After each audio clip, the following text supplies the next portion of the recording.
बारिश रुक रुक कर हो रही थी, वह मेरे पास दौड़ती दौड़ते आया, वह गाना गाते गाते रो दिया। वह कभी हंसता है तो कभी रोता है, वह कभी खड़ा हो जाता है तो कभी बैठ जाता है।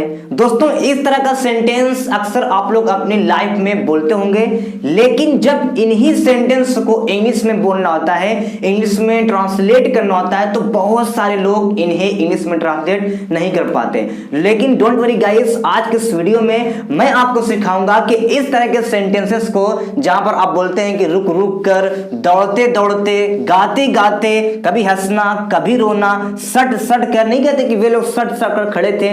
तो अगर इस तरह के सेंटेंस को आपको इंग्लिश में ट्रांसलेट करना है तो आज मैं आपको सिखाऊंगा।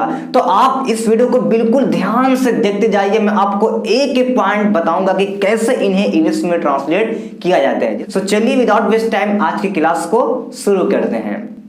दोस्तों, हमारा पहला सेंटेंस क्या है कि बारिश रुक रुक कर हो रही थी। ठीक है, तो अब यहां पे जब ये वर्ड आता है रुक रुक कर, तो बहुत सारे बच्चे लर्नर्स इसे इंग्लिश में ट्रांसलेट नहीं कर पाते, बट डोंट परप्लेक्स, मैं बताता हूं आपको। तो सबसे पहले क्या करना है कि बारिश हो रही थी, सबसे पहले आपको सेंटेंस लिखने हैं, क्या, बारिश हो रही थी। तो क्या करना आपको, इट लिखना है ना। जब मौसम की बात होती है तो सबसे पहले हम इट का यूज करते हैं, गॉट इट। तो चलिए लिखते हैं इट वाज, ठीक है, इट वाज बारिश होना, इट वाज रेनिंग,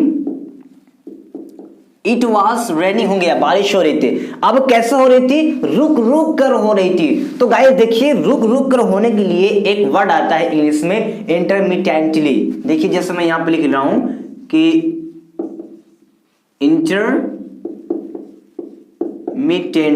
ठीक है, ये आपका वर्ड है क्या, इंटरमिटेंटली। इसका होता है रुक रुक कर। तो अगर आपको इस तरह का सेंटेंस बोलना होगा कि बारिश रुक रुक कर हो रही है, यानी प्रेजेंट टाइम में, तो आप बोल देंगे कि इट इज रेनिंग इंटरमिटेंटली, कि बारिश रुक रुक रुक कर हो रही है। तो आई होप ये समझ गए होंगे। चलिए नेक्स्ट एग्जांपल लेते हैं कि वह मेरे पास दौड़ती दौड़ते आया, है ना, आया तो, लेकिन कैसे आया, दौड़ते दौड़ते आया। तो आप इससे क्या बनाएंगे इंग्लिश में, देखिए यही, देखिए दोस्तों, यही हमें फंसाता है ज्यादा, दौड़ते दौड़ते, जहां पे दो वर्ड लड़ता है। तो आइए मैं आपको बताता हूं। देखिए सबसे पहले क्या लिखना आपको, वह मेरे पास आया। सबसे पहले आपको यही ध्यान देना है गाइस कि जिस सेंटेंस के अंदर इस तरह का आया, दौड़ते दौड़ते, गाते गाते, तो इसको छोड़कर फिलहाल सबको पहले, सबसे पहले आपको अपना सेंटेंस लिखना है कि वह मेरे पास आया। ठीक है, तो पहले ये कौन टेंस में जाएगा, पास्ट इंडेफिनिट में, क्योंकि आया, आपको जो साउंड है या का निकल रहा है। ठीक है, तो आना का कम होता है, लेकिन सेकंड फॉर्म केम कर देंगे कि ही केम, ऑलराइट, ही केम मेरे पास, टू मी, है ना, he came to me।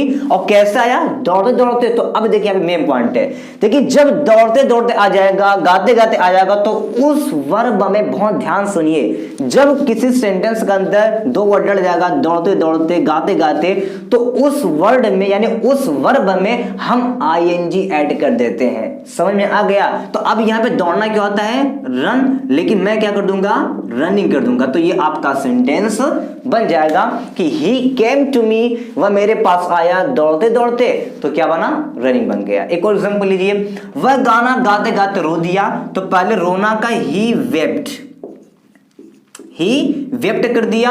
अब रोना हो गया, he wept। अब कैसे, गाते गाते, तो he wept, है ना, सिंगिंग। अभी आपको जस्ट बताया था मैं कि जब गाते गाते, दौड़ते दौड़ते, तो उस वर्ब में हम आईएनजी ऐड करते हैं। तो सिंगिंग, और क्या, गाना, तो ए सॉन्ग।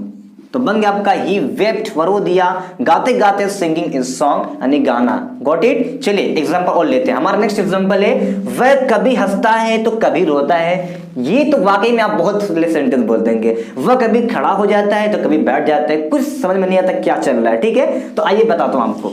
तो अगर इस तरह का सेंटेंस बनना हो गाइस कि वह कभी हंसता है तो कभी रोता है, तो इसके लिए सबसे पहले आपको स्टार्ट करना है नाउ से। Got it. नाउ, वह हंसता है तो now he laughs, now he laughs कर देंगे।